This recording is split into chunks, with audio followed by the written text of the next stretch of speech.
Turn off the lamestream fear machine. Yeah. The bought-off lamestream fake media, as we've outlined countless times, is a tentacle of the deep state.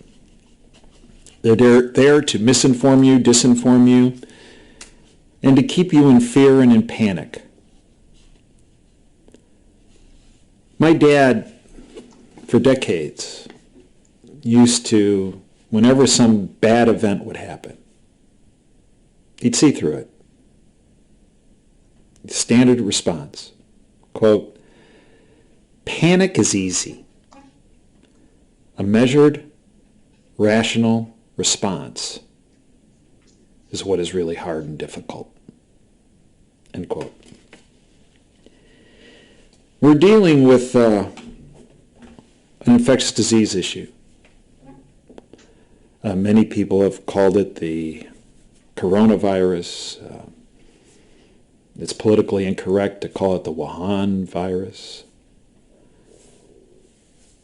I call it a freedom-stripping virus.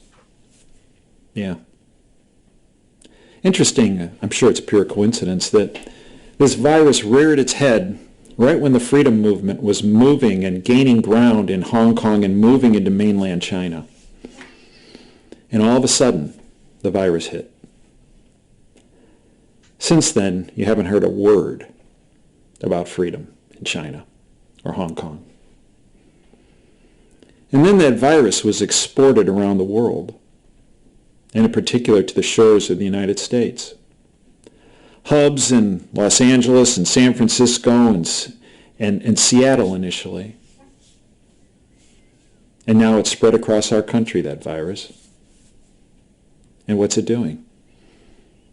Stripping every American of our freedoms. From here on out, I'm calling it the freedom-stripping virus. And to say that the deep state is not involved in that fear and panic machine that the bought-off lamestream fake media has become is not being fair to the deep state. They're completely attributable to the fear and the panic and the chaos that has resulted from this freedom-stripping virus. That's their playbook. Death, destruction, and chaos. And out of their playbook, they've played it time and time again. They get more power, more control, and more of their always precious to them money. How do we combat this fear machine? I believe what my dad had taught me over the years. You address that rational, measured approach based on facts and data. So let's provide some facts and data to you that you'll never get from the bought-off lamestream fake media that's in the process of continual fear and panic. Let's look at the influenza in the United States, standard influenza. Between October 1st, 2019 and March 1st, 2020, 34 million Americans suffered from being sick with the flu. 34 million. Between 20 million and 50 million Americans died in that time period, that 5-month time period, in the United States from the flu. This according to the CDC. 350,000 Americans were hospitalized with the flu.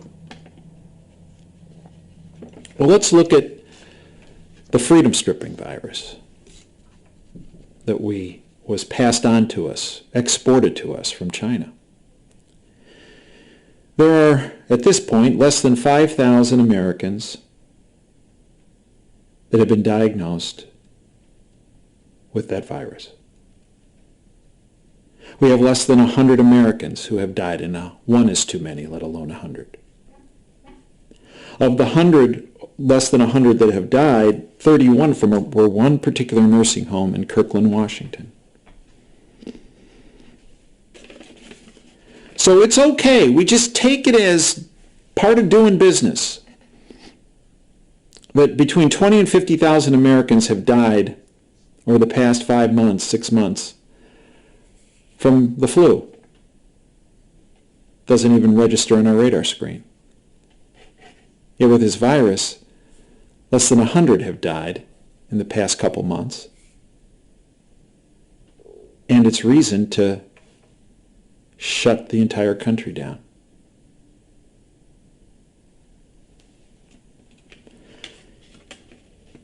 Less than 100 deaths in the past couple months.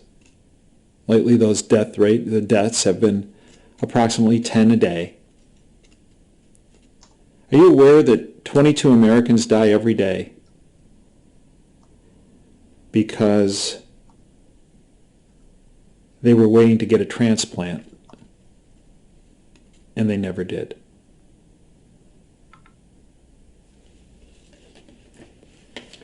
When you look at a particular disease, you have to look at the symptoms. And the symptoms of this illness are shortness of breath and fever, coughing.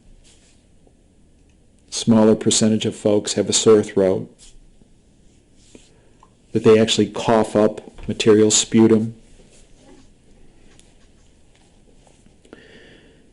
When the president does his press conferences, there are a number of people around him. And the two people that I focus on are Anthony Fauci from the NIH division and Dr. Deborah Birx, who is the person that's kind of overseeing this coronavirus response, or freedom-stripping virus response. I believe both are very legitimate and excellent scientists. I believe they're apolitical, and I believe they're honest.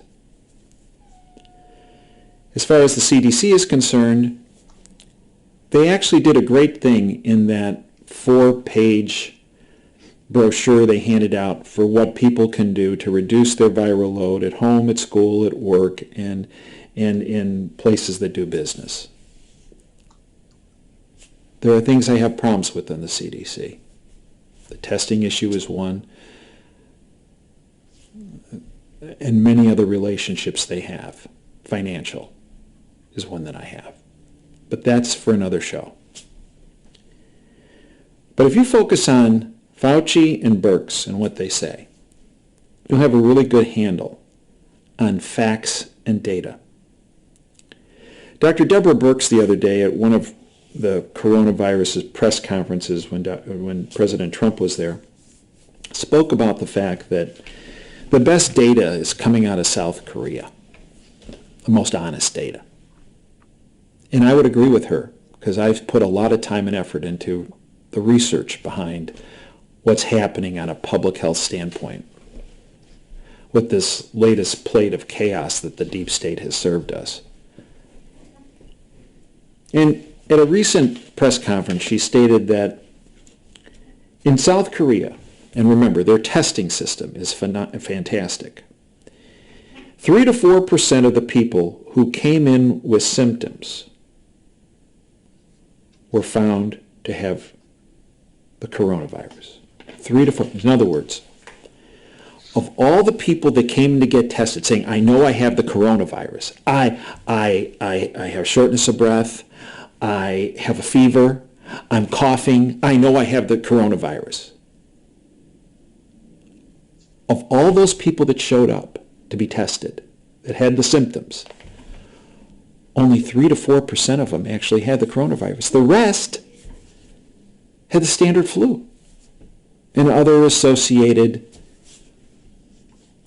pathologic entities. When you look at the case fatality rate, the case fatality rate is if you look at the number of people that are diagnosed with a particular issue, and then you look at the number of people that died from that issue.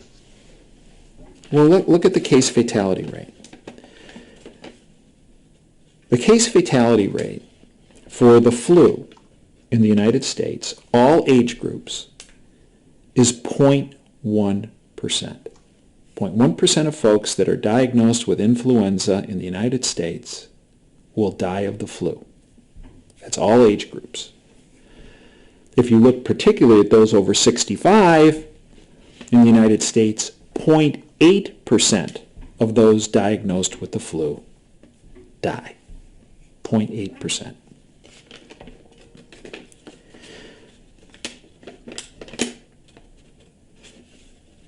If you look at South Korea, the case fatality rate with the coronavirus or the freedom-stripping virus is 0.9%. In Switzerland, with a very good reporting system, 0.6%. In Sweden, 0.2%. And in Singapore, 0%.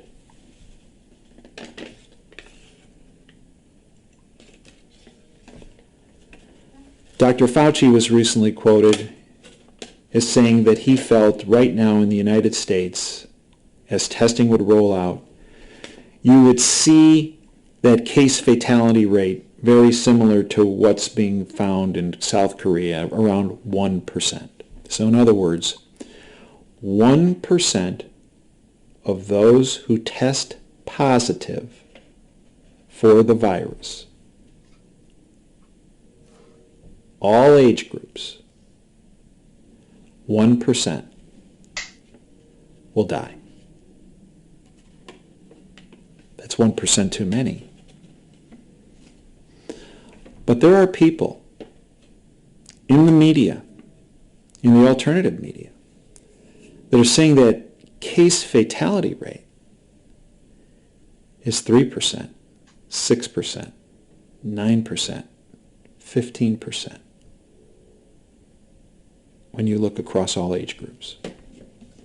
It's very obvious when you look at data here in the United States and in data across the world that those over 70 years of age have a higher incidence of becoming or having more severe symptoms and being more vulnerable to this virus. Also, and this is very important, if there are concomitant medical conditions associated, long-standing cardiovascular disease, lung disease, diabetes, bone marrow issues, suppression of immunity and the immune system. Folks that smoke. These are all individuals who are more prone to develop the symptoms. When we go back in time, not very far in time, go back to 2009. Doc Obama was the president, and he tapped Joe Biden to oversee the swine flu response in 2009. In 2009, the pandemic was declared in April of 2009, and it wasn't until October of 2009 that Doc Obama declared a national emergency. What was he doing in that time frame? How about this? Trying to jam Obamacare through. I remember on, I believe it was July 10th of 2009, I was asked to speak to a congressional meeting in the Capitol building about prevention and healthcare cost containment and the proposal of Obamacare. They weren't focusing on the health and welfare of the American public as related to the swine flu. They were politically trying to do everything in their power to jam Obamacare through. By the time Doc Obama declared the swine flu a national emergency, 1,000 Americans had died. I believe 100 of which were children, because swine flu not just affected the elderly predominantly, but also a number of different age groups, including the very young. In fact, when the data was all revealed, when the swine flu ended in 2010, according to the CDC, 12,500 Americans died from the swine flu. 61 million Americans were infected. 275,000 Americans had been hospitalized. Yet, we didn't shut the country down. Restaurants, bars didn't close. Some steps were taken, eventually. But here we are today. Fear and panic.